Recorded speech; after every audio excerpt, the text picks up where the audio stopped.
नमस्कार दोस्तों, आपका स्वागत है हमारे चैनल में। मैं आशा करता हूं कि आप सब ठीक और स्वस्थ होंगे। तो चलिए इसी के साथ बढ़ते हैं आज की खबरों की तरफ। दोस्तों, 1 अगस्त से देश में अनलॉक 3 लागू हो गया है। बता दें कि सरकार ने अनलॉक 3 की गाइडलाइंस 29 जुलाई को लागू कर दी थी। वहीं इसके साथ देश के कई हिस्सों में राज्यों ने लॉकडाउन की भी घोषणा कर दी है। पर त्योहारों को देखते हुए कुछ छूट भी मिल रही है, जिसकी सटीक जानकारी हम आपको इस वीडियो में देंगे। बस आप इस वीडियो के साथ अंत तक बने रहें। इसी के साथ ही दोस्तों, आपको ले चलते हैं आज की मुख्य सुर्खियों की ओर, जहां आपको सबसे पहले बताएंगे देश में कोरोना का क्या है हाल। वही बताएंगे आज नहीं रहेगा लॉकडाउन, रक्षाबंधन के कारण सरकार ने हटाने का लिया फैसला। साथ ही बताएंगे रक्षाबंधन पर 12 घंटे का शुभ मुहूर्त, जाने इस बार क्या है खास संयोग। वही पीएम मोदी का बड़ा ऐलान, बोले नौकरी करने वाला बनाने की बजाय नौकरी देने वाला बनाने पर है जोर। बड़ी खबर, भारत के खिलाफ चीन की चाल, नेपाल को मोहरा बनाकर इस प्रोजेक्ट पर शुरू किया काम। इसी के साथ अगली खबर में आपको बताएंगे आज आपके राज्य का मौसम का हाल। वही बताएंगे पेट्रोल डीजल के आज के दाम। वही सुशांत केस पर बिहार के डीजीपी बोले, सबूत मिला तो रिया चक्रवर्ती को जमीन खोद कर खोज निकालेंगे। साथ ही बताएंगे मोदी सरकार की PLI स्कीम के तहत सैमसंग, एप्पल भारत में करेगी मोबाइल फोन की मैन्युफैक्चरिंग, अब मिलेगा रोजगार। वहीं नासा की नई तस्वीरों से जगी भारत की उम्मीद, चंद्रयान मिशन को लेकर फिर बड़ी दिलचस्पी। साथ ही बताएंगे खुशखबरी, देश के 24 राज्यों में मिलेंगे सस्ते अनाज की सुविधा, जानिए किन राज्यों के जुड़े नाम। जी हाँ दोस्तों, ऐसी और भी कई बड़ी खबरें और अपडेट निकल कर आ रही है, जिनकी सटीक जानकारी आपको इस वीडियो में देंगे।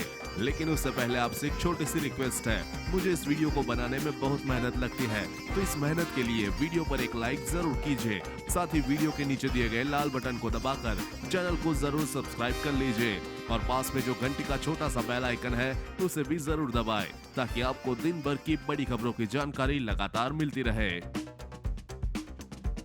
तो चलिए दोस्तों, एक एक करके सभी बड़ी खबरों के बारे में जान लेते हैं। इसी के साथ आइए आज की सबसे पहली बड़ी खबर पर नजर डालते हैं। देश में कोरोना वायरस की चपेट में आने वालों की संख्या रोज बढ़ती ही जा रही है। कोरोना संक्रमण की रफ्तार का अंदाज इस बात से लगाया जा सकता है कि देश में रोजाना 50,000 से भी ज्यादा संक्रमित मरीजों के केस सामने आ रहे हैं। देश में पिछले 24 घंटों में कोरोना संक्रमित 54,736 मरीजों की पुष्टि हुई है। स्वास्थ्य मंत्रालय की रिपोर्ट के मुताबिक भारत में कोरोना संक्रमित मरीजों की संख्या 17 लाख को पार कर चुकी है। देश में कोरोना संक्रमित मरीजों की संख्या बढ़कर 17,50,723 हो चुकी है। इनमें से 5,67,730 एक्टिव केस है। अच्छी बात यह है कि अब तक 11,35,630 कोरोना संक्रमित मरीज इलाज के बाद ठीक हुए हैं। वही कोरोना की चपेट में आने से अब तक 37,364 मरीज दम तोड़ चुके हैं। इसी के साथ आगे बढ़ते हैं अगली खबर की तरफ। रक्षाबंधन के त्योहार के मद्देनजर उत्तर प्रदेश सरकार ने कहा है कि 2 अगस्त यानी कि रविवार को राखी और मिठाई की दुकानें खुली रहेंगी। हर हफ्ते शनिवार और रविवार को होने वाले लॉकडाउन में इस रविवार को छुट्टी दी गई है। हालांकि यह स्पष्ट किया गया है कि रक्षाबंधन के मौके पर भी कोरोना प्रोटोकॉल का पालन किया जाएगा और किसी भी प्रकार का सार्वजनिक आयोजन नहीं किया जाएगा। राज्य सरकार के प्रवक्ता ने बताया, पिछले 3 सालों की तरह इस बार भी रक्षाबंधन के दिन यूपी रोडवेज की सभी श्रेणी की बसों में महिलाएं मुफ्त में यात्रा कर सकेंगी। इसके तहत 2 अगस्त 2020 की रात 12 बजे से 3 अगस्त की रात 12 बजे तक सभी बसें महिलाओं के लिए फ्री रहेगी। हालांकि बसों में भी कोरोना प्रोटोकॉल का पालन किया जाएगा। वहीं प्रधानमंत्री नरेंद्र मोदी ने शनिवार को स्मार्ट इंडिया हैकाथॉन के ग्रैंड फिनाले को वीडियो कॉन्फ्रेंसिंग के जरिए संबोधित किया। प्रधानमंत्री ने सरकार द्वारा लाई गई नई शिक्षा नीति की विशेषताओं का उल्लेख करते हुए कहा कि यह नौकरी करने वालों की बजाय नौकरी देने वाला बनाने पर जोर देती है। यह हमारी सोच और अप्रोच में बदलाव लाने का एक प्रयास है। नई शिक्षा नीति से भारत की भाषाएं और आगे बढ़ेगी और उनका विकास होगा। यह भारत के ज्ञान को और आगे बढ़ाएगी। प्रधानमंत्री ने कहा कि देश के गरीबों को एक अच्छा जीवन देने के लक्ष्य को हासिल करने में आप सभी युवाओं की भूमिका बहुत अहम है। मेरा हमेशा से मानना रहा है कि देश के सामने आने वाली ऐसी कोई चुनौती नहीं है जिससे हमारा युवा टक्कर ना ले सके और उसका समाधान ना खोज सके। इसी के साथ बढ़ते हैं अगली खबर पर। चीन की नापाक हरकत। जी हां, लद्दाख में वास्तविक नियंत्रण रेखा पर भारत और चीनी सेना के बीच कुछ हिस्सों में अभी भी तनाव है। ऐसे में भारत को दबाव में लाने के लिए चीन ने ल्हासा से नेपाल के काठमांडू तक 2250 करोड़ रुपए की लागत से रेलवे लाइन बनाने की तैयारी शुरू कर दी है। इस रेलवे लाइन को आगे भारत नेपाल सीमा के नजदीक मौजूद लुम्बिनी से भी जोड़ा जाएगा। ये चीन की डेवलपमेंट वाली युद्ध नीति है। ये समझौता सालों से ठंडे बस्ते में पड़ा था, लेकिन जब चीन और भारत के बीच LAC पर तनाव बढ़ा तो अब सालों से बंद इस प्रोजेक्ट को चीन ने तुरंत शुरू कर दिया। चीन की टीम अब तिब्बत से काठमांडू तक इस रेल प्रोजेक्ट के काम में जुटी हुई है। इसकी तस्वीरें भी चीनी मीडिया में ट्रेंड कर रही है। वही चंद्रयान 2 मिशन पर रोवर को लेकर रवाना हुए विक्रम की सॉफ्ट लैंडिंग के प्रयास विफल रहने के 10 महीने बाद नासा की ताजा तस्वीरों ने इसरो की उम्मीदों को फिर से जगा दिया है। पिछले साल नासा की तस्वीरों का इस्तेमाल कर विक्रम के मलबे की पहचान करने वाले चेन्नई के वैज्ञानिक षणमुग सुब्रमण्यम ने भारतीय अंतरिक्ष एजेंसी को ईमेल भेजकर दावा किया है कि मई में नासा द्वारा भेजी गई तस्वीरों से प्रज्ञान के कुछ मीटर आगे बढ़ने के संकेत मिले हैं। इसरो प्रमुख के सिवन ने भी इसकी पुष्टि करते हुए कहा कि हालांकि हमें इस बारे में नासा से कोई जानकारी नहीं मिली है, लेकिन जिस व्यक्ति ने विक्रम के मलबे की पहचान की थी उसने इस बारे में हमें ईमेल किया है। हमारे विशेषज्ञ भी इस मामले को देख रहे हैं। चलिए बढ़ते हैं अगली खबर की ओर। सुशांत सिंह राजपूत मामले की जांच कर रही बिहार पुलिस के डीजीपी गुप्तेश्वर पांडे ने एक्ट्रेस रिया चक्रवर्ती को चेतावनी दी है कि जिस दिन उनके खिलाफ पुलिस को सबूत मिल गए उसी दिन उन्हें जमीन खोदकर भी खोज निकाल लिया जाएगा। गुप्तेश्वर पांडे ने कहा कि रिया चक्रवर्ती प्राथमिकी में आरोपी है और इसलिए पटना पुलिस उनकी तलाश कर रही है। जिस दिन हम सबूत जुटा लेंगे उस दिन रिया को जमीन से खोद कर भी निकाल लेंगे, चाहे वह दुनिया के किसी भी कोने में छुपी हुई हो। गुप्तेश्वर पांडे ने कहा कि अगर रिया चक्रवर्ती को लगता है कि वह निर्दोष है तो फिर उसे डरने की कोई जरूरत नहीं है और उसे अपने आप को पटना पुलिस के सामने प्रस्तुत करना चाहिए ताकि सुशांत सिंह राजपूत केस में जांच को आगे बढ़ाया जा सके। दोस्तों, वीडियो में और भी काफी महत्वपूर्ण खबरें बची हुई है, इसलिए वीडियो के साथ बने रहे। तो चलिए बढ़ते हैं अगली खबर की तरफ। दिल्ली, मुंबई और चेन्नई में सरकारी तेल कंपनियों द्वारा आज पेट्रोल और डीजल की कीमत में कोई बदलाव नहीं किया गया है। वहीं कोलकाता में पेट्रोल के दाम में 5 पैसे की कमी आई है, जबकि डीजल के दामों में 2 पैसों की बढ़ोतरी की गई है। हालांकि 30 जुलाई को दिल्ली सरकार ने डीजल के दामों में 8 रुपए 36 पैसे की कटौती की थी, जिससे दिल्ली में डीजल का दाम बाजार में 73 रुपए 56 पैसे प्रति लीटर हो गया था। आईओसीएल की वेबसाइट से मिली जानकारी के अनुसार दिल्ली, कोलकाता, मुंबई और चेन्नई में 1 लीटर पेट्रोल की कीमत क्रमशः 80 रुपीज 43 पैसा, 82 रुपीज 5 पैसा, 87 रुपीज 19 पैसा और 83 रुपीज 63 पैसा प्रति लीटर है। डीजल की बात करें तो इन महानगरों में इसका दाम क्रमशः 73 रुपीज 56 पैसा, 77 रुपीज 6 पैसा, 80 रुपीज 11 पैसा और 78 रुपीज 86 पैसा है। चलिए बढ़ते हैं अगली खबर की तरफ, लेकिन इससे पहले देखिए बिहार और असम बाढ़ की ये ग्राउंड रिपोर्ट। असम में बाढ़ स्थिति में शनिवार 1 अगस्त को कुछ सुधार हुआ। राज्य के 20 जिलों में अभी भी 10.63 लाख लोग बाढ़ से प्रभावित हैं। सरकारी बुलेटिन में इसकी जानकारी दी गई है। प्रदेश में 20 जिले अब भी जलमग्न है और करीब 75,710 हेक्टेयर में कृषि भूमि जलमग्न हो गई है।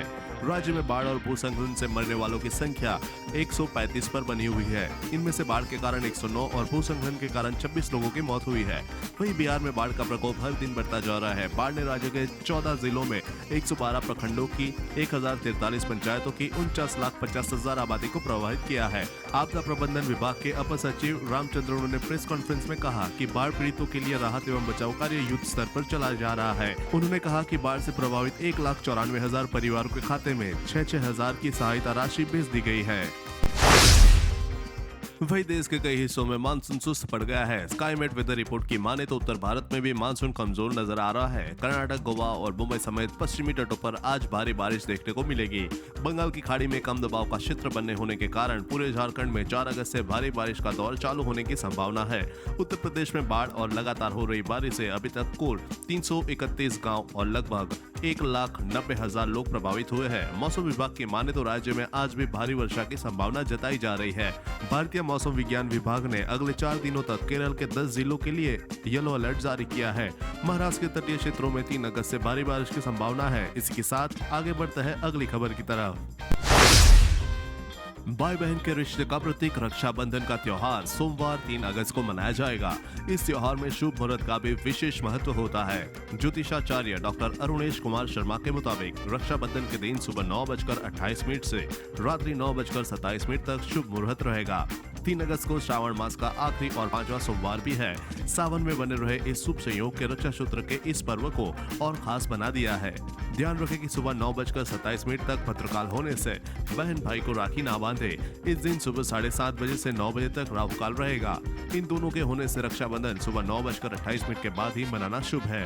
श्रावण पूर्णिमा श्रवण नक्षत्र में मनाई जाती है। श्रवण नक्षत्र प्रातः 7:18 से आरंभ होगा। इस दौरान पूर्णिमा तिथि का संयोग रात 9:27 तक रहेगा। वही बड़ी खुशखबरी, जी हां, मोबाइल हैंडसेट निर्माता कंपनियों के संगठन ICEA ने कहा है कि कंपनियों ने मोबाइल फोन के घरेलू निर्माण से संबद्ध उत्पादन प्रोत्साहन योजना PLI के तहत 11,000 करोड़ रुपए के निवेश की प्रतिबद्धता जताई है। इससे देश में मोबाइल फोन का निर्माण बढ़कर 2 से 2.5 गुना हो जाने का अनुमान है। India cellular and electronics association, Apple, Foxconn, Wistron, Lava इत्यादि कंपनियों का प्रतिनिधित्व करने वाली प्रतिनिधि संस्था है। दूरसंचार और सूचना प्रौद्योगिकी मंत्री रविशंकर प्रसाद ने घोषणा की है कि PLI के तहत देशी विदेशी कुल 22 कंपनियों ने आवेदन किया है। इससे करीब 12 लाख लोगों को रोजगार के अवसर उपलब्ध होंगे। इससे 11,50,000 करोड़ रुपए मूल्य के मोबाइल फोन का निर्माण किया जाना है। इसका 60% निर्यात किया जाएगा। इससे करीब 3 लाख प्रत्यक्ष रोजगार पैदा होंगे। वही केंद्र सरकार की one nation one ration card के तहत संघ शासित प्रदेश जम्मू कश्मीर के अलावा मणिपुर, नागालैंड और उत्तराखंड में भी राशन कार्ड की नेशनल पोर्टेबिलिटी से जुड़ गए हैं। केंद्रीय उपभोक्ता मामले, खाद्य एवं सार्वजनिक वितरण मंत्रालय से मिली जानकारी के अनुसार 1 अगस्त 2020 से one nation one ration card योजना से कुल 24 राज्यों और संघ शासित प्रदेश जुड़ चुके हैं, जिससे देश भर में राष्ट्रीय खाद्य सुरक्षा अधिनियम के करीब 65 करोड़ लाभार्थी इसका लाभ उठा सकेंगे। इस प्रकार अगस्त 2020 से अब one nation one ration card के तहत कुल 24 राज्य एवं संघ शासित प्रदेश आ गए हैं, जिनमें आंध्र प्रदेश, बिहार, दादरा और नगर हवेली तथा दमन और दीव, गोवा, गुजरात, हरियाणा, हिमाचल प्रदेश, जम्मू कश्मीर, झारखंड, कर्नाटक, केरल, मध्य प्रदेश, महाराष्ट्र, मणिपुर, मिजोरम, नागालैंड, ओडिशा, पंजाब, राजस्थान, सिक्किम, तेलंगाना, त्रिपुरा, उत्तर प्रदेश और उत्तराखंड है। दोस्तों, आज की खबरों में बस इतना ही। अगर आपको भी ये खबरें अपने मोबाइल पर हर दिन चाहिए तो इस वीडियो के नीचे दिए गए इस लाल बटन को दबाकर चैनल को सब्सक्राइब कर लीजिए और साथ ही साइड में दी गई इस घंटी को भी दबाएं। और अगर आपने ये वीडियो पूरा देखा है तो अपना नाम कमेंट बॉक्स में जरूर लिख दीजिए। फिर मिलते हैं। जय हिंद, धन्यवाद।